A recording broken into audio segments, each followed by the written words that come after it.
Hi there. Well, I'm talking to you about showers. Yeah, I know, cold showers, that doesn't seem like a very interesting thing to discuss.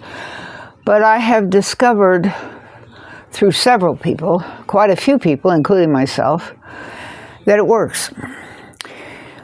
One of the things that happens to us when we go into absolute overload, I'm talking about a real panic attack. It's just really, really hard. And most people rush off to the hospital. They call an ambulance and they go off to the hospital. But that may not be necessary. And kind of, well, not exactly, but kind of in the same way that when someone is really drunk, you can put them in a shower.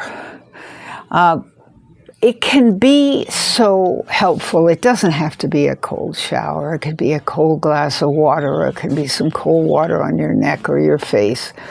The concept is to think of a way that will shock you back into whatever grounding you need. And there may be something that you already do that's grounding, that makes you feel shocked back into reality. It could be touching a dog.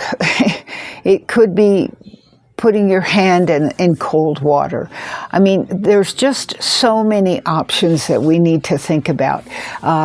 Having somebody hand you a cold drink and talk to you for a few minutes, distract you in some way with even music.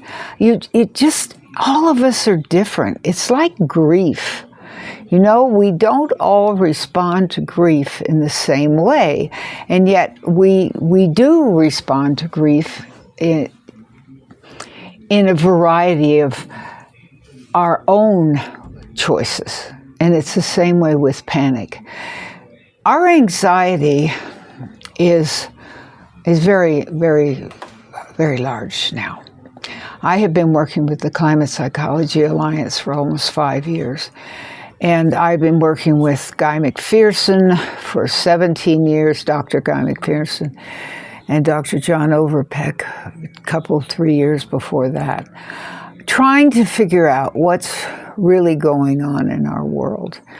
And as more and more things come to light, originally it was about climate change. It was predominantly about climate change. I was real concerned about climate change, but there was more than that. I felt like back in 1994, when my husband and I first took off to spend 2 years traveling the United States to ask about climate change, to talk to people about what they were doing, to look at different eco-villages and see what was going on, to really have a handle on what is anxiety and how does it work, and what ways can we keep ourselves sane through this, because no one knew at the time. I mean, originally I heard about this in 1962, and they said we didn't have anything to worry about until at least 2100, but that's creeped back and creeped back. It creeped back to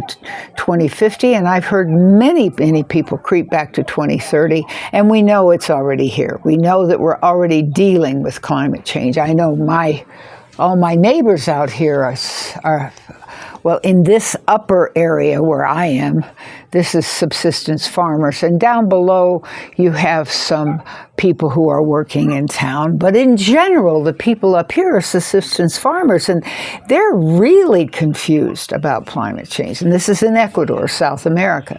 So trying to understand where the anxiety comes. I mean, I remember when my father had a farm back in 1940 until 1947.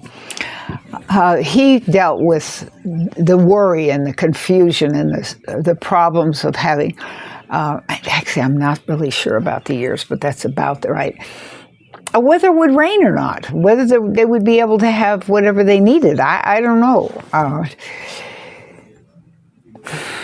It was really a problem, but back then we didn't have as much information about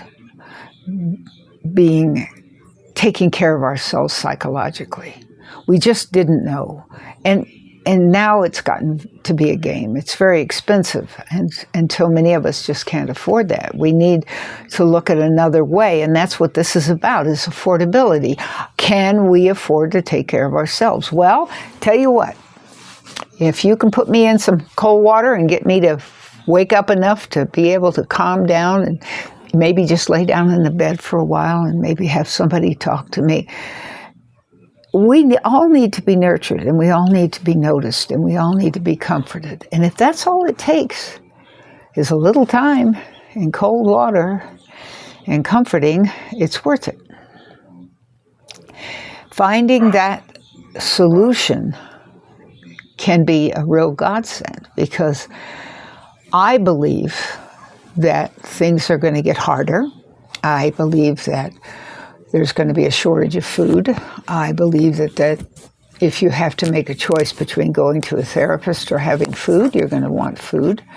And so the more things that we can find that give us some ease from whatever it is that's going on with us, the better. And that's why I decided to make this, even though it's a very short statement. I want to make sure you understand it.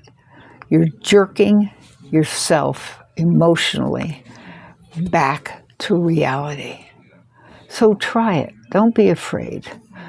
And try to have someone with you, someone to comfort you, someone to be beside you, so that you can get through whatever it is. Even if it's hunger, I want to assure you that I know quite a bit about that, and you can do this.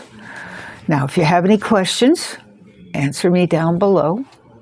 If you want to talk to me on Zoom, I'm willing to talk to you. If you'd like to subscribe, I would appreciate it. It's free. I'm trying to put together a legacy and a widow's cash nest before my 85-year-old husband dies. He has 17 diseases from being in the Vietnam War. I want to thank you for being here. I hope it's helped.